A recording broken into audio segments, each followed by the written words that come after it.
अस्सलाम वालेकुम नाजरीन, पैनल इंटरव्यू में आपको खुश आमदीद। आज हमारे साथ मौजूद हैं नाजरीन फैसल अमीन खान गंडापुर साहब, जो कि ज़िमनी इलेक्शन NH44 पर जो है डेरा इस्माइल खान में हिस्सा भी ले रहे हैं। और साथ हमारे साथ पैनल इंटरव्यू में सैयद हुसैन मदनी साहब मौजूद हैं।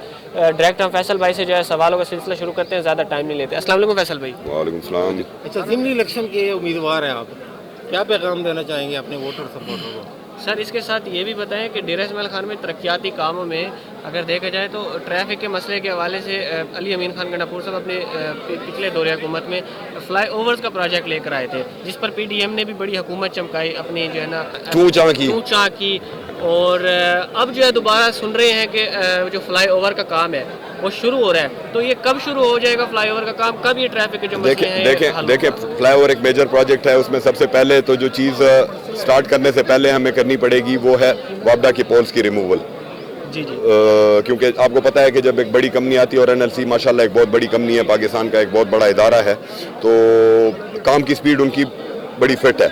लेकिन ये है कि ग्राउंड तो हमने उनको प्रिपेयर करके देना है। तो उसके ऊपर यहाँ पे लोकल जो इंतज़ामिया के लेवल की मीटिंग्स हो गई हैं, पेशावर में भी मीटिंग्स हो गई हैं, जिसमें वापडा की पोल्स रिमूवल और साथ अगर कहीं पे कोई तजावज़ात या आगे पीछे कोई ऐसी चीज़ें हैं उनको रिमूव किया जाएगा। तो इंशाल्लाह कोशिश हमारी ये है कि ये फास्ट ट्रैक हो। और ये दोनों प्रोजेक्ट फ्लाई ओवर जो हैं ये डी खान के मेजर चौक पॉइंट्स हैं। टांग कड्डा भी आपका जो ये टाउन हॉल के साथ जो एरिया है, सब्जी मंडी वगैरह, तो इंशाल्लाह इसके साथ बहुत बेहतरी आएगी। डी खान के हवाले से और बनू के हवाले से एक प्रोजेक्ट मेरी मिनिस्ट्री के दौरान स्टार्ट हुआ था, मतलब स्टार्ट उस वक्त यहाँ तो नहीं हुआ था। 5 डिविजनल हेडक्वार्टर्स को इन्होंने डाला था और हमें इन्होंने यतीम समझ के निकाला था। तो वो अल्हम्दुलिल्लाह डी खान और बनू उसके अंदर शामिल हो चुके हैं। उनकी फाइनेंशियल अप्रूवल भी आ गई है। कोई $250 मिलियन के वो प्रोजेक्ट्स हैं, जिसमें ड्रिंकिंग वाटर है, जिसमें सीवरेज एंड सैनिटेशन है अंडरग्राउंड।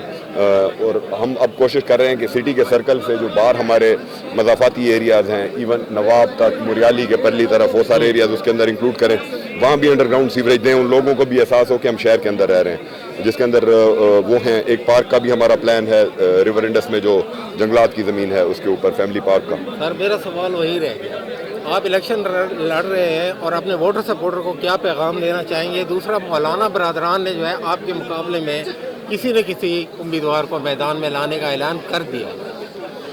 डी खान के लोगों के लिए तो मेरा ये पैगाम है कि आपकी मोहब्बत को सलाम। आपने पहले भी हमारी कैंपेन किए बगैर हमें जो मोहब्बत दी, हम उसका भी कर्ज नहीं उतार सकते। और इंशाल्लाह जो आपकी खिदमत का एक मिशन शुरू किया हुआ है उसको इंशाल्लाह जारी रखेंगे। जहाँ तक मौलाना साहब या उनके उम्मीदवार का वो है, तो तीनों भाई इकट्ठे ही आ जाएं मैदान में, लग पता जाएगा। अच्छा सर, आखिर में एक शार्ट सवाल और बड़ा दिलचस्प सवाल कि मौलाना साहब के जो बरखुरदार हैं असद महमूद साहब, उन्होंने असेंबली में ठहर कर जो है अली अमीन खान के चैलेंज का जवाब दिया था। अब तो वो बात ही ख़त्म हो गई। अली अमीन खान तो जो है वो वज़ीर आला मुंतखब हो गए। अब उनके मुकाबले में जो है उन्होंने कहा है कि आप इस्तीफ़ा दें, या वो इस्तीफ़ों वाली बात भी ख़त्म हो गई। अब वो आपके मुकाबले में अगर ऐलान करना चाहते हैं मुकाबले में, और आपके मुकाबले में अगर वो इलेक्शन लड़ना चाहते हैं, तो क्या पैगाम देना चाहेंगे? दूसरा सर, ये भी साथ एक सवाल ऐड करें कि अली अमीन साहब जब वज़ीर आला बने तो उन्होंने फौरी तौर पर जो लंगर खाने थे और जो यतीम खाने, वो सेहत कार्ड वगैरह बहाल किए। लेकिन मैं लंगर खानों के हल से बात करूँगा कि PDM के जो कारकुन हैं, उनकी जाने से सोशल मीडिया पे प्रोपेगेंडा फैलाया गया कि ये लंगर खाने खोलकर हमें जो है भिखारी बनाया जा रहा है। इस हवाले से क्या कहेंगे? यार देखो, ये तो हर बंदे की अपनी एक सोच होती है, और मैं इसको नीच सोच कहूँगा। उस गरीब आदमी से पूछो जो मजदूरी करने के लिए परोआ से या किसी इलाके से डी खान आता है और मजदूरी उसको नहीं मिलती है और उसके पास खाने के पैसे नहीं होते। तो ये हुकूमत जो है ना, वो पश्तो में एक मिसाल देते हैं, हुकूमत मोर पलारी, हुकूमत माँ बाप होती है। हुकूमत का ये फ़र्ज़ है कि वो लोग जो अपने आप को नहीं संभाल सकते, हुकूमत उनको संभाले। तो ये अल्लाह की रज़ा के लिए इमरान खान साहब का एक मिशन है, वो जारी है। बाकी डिट्रैक्टर्स जो भी कहें उनकी बातों से फ़र्क नहीं पड़ता। जहाँ तक आपने बात की, हम तो मैदान में रेडी हैं।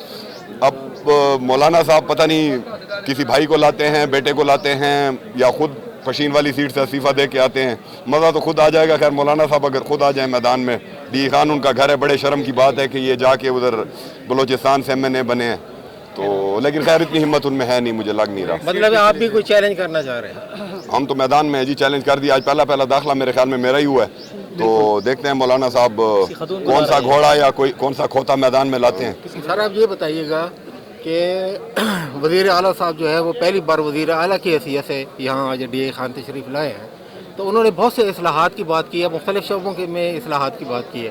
کیا کن شعبوں میں وہ اصلاحات لانا چاہتے ہیں؟ دیکھیں جی، سب سے پہلے تو جو سوشل سیکٹر ہے ہمارا اور جو خان صاحب کا ویژن ہے، یعنی سروسز پرووائڈ کرنا لوگوں کو، گورننس کو امپروو کرنا، کیونکہ گورننس اور سروسز اگر آپ کی امپروو ہو گئی تو ایسا سمجھیں کہ آپ کے میجر مسئلے حل ہو جاتے ہیں. ڈیولپمنٹ تو ساتھ چلتی رہتی ہے، کوئی بھی گورنمنٹ ہو اس کے اندر وہ گلیاں نالیاں روڈ یا باقی جو چیزیں وہ چلتی رہتی ہیں. لیکن جو ہمارا اسپیشلی ہیلتھ کیئر کا سیکٹر ہے، صحت کارڈ بند کیا تھا انفارچونیٹلی 2 سال بند رہا، لوگوں کو اس سے بڑی تکلیف ہوئی، وہ دوبارہ شروع ہو چکا ہے.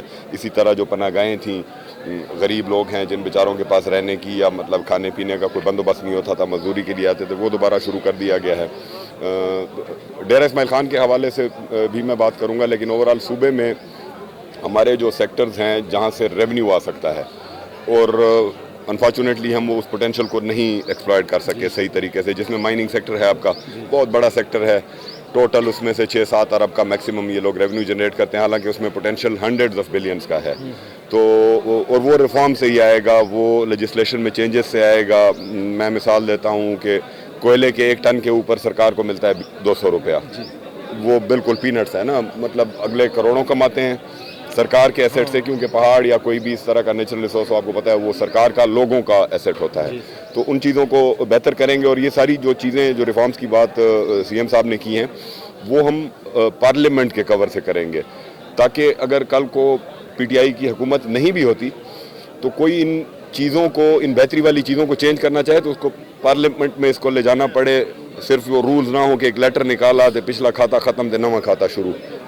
تو اسی طرح آپ کا ایکسائز ڈپارٹمنٹ ہو گیا، ان کی ریونیوز کو انہانس کرنا ہے. اسی آپ کا ریونیو ڈپارٹمنٹ ہو گیا، ان کی ریونیوز کو انہانس کرنا ہے. پولیس کی بھی بہت ساری باتیں کی. بالکل جی، پولیس کی بھی بہت ساری باتیں کی ہیں، کیونکہ خیبر پختونخوا کا جو اس وقت میجر چیلنج ہے وہ سیکیورٹی ہے. دیکھیں، انویسٹر تب آئے گا آپ کے علاقے میں، بطور اگر میں پرائیویٹ سوچوں، میں آپ کو کہوں کہ میرے علاقے میں آ کے انویسٹمنٹ کرو اور میرے علاقے کی سیکیورٹی صورتحال ٹھیک نہ ہو، تو آپ 10 دفعہ سوچیں گے وہاں پہ انویسٹ کرتے ہوئے. تو اسی لیے پولیس کی جو کیپیسٹی بلڈنگ ہے، پولیس کو جو سپورٹ چاہیے انشاءاللہ وہ ان کو پرووائڈ کی جائے گی. کیونکہ آپ کو پتہ ہے خیبر پختونخوا کی پولیس نے دہشت گردی کی اس جنگ میں ہزاروں کی تعداد میں سویلین بھی ہمارے شہید ہوئے ہیں. خیبر پختونخوا نے ہی سب سے زیادہ فرنٹ لائن پہ لاسز فیس کیے ہیں. اور کنٹرول میکینزم بھی اس کے ساتھ ہونا چاہیے. جو ایک بے لگام گھوڑا ہوتا ہے نا، کوئی بھی بے لگام گھوڑا نہیں ہونا چاہیے.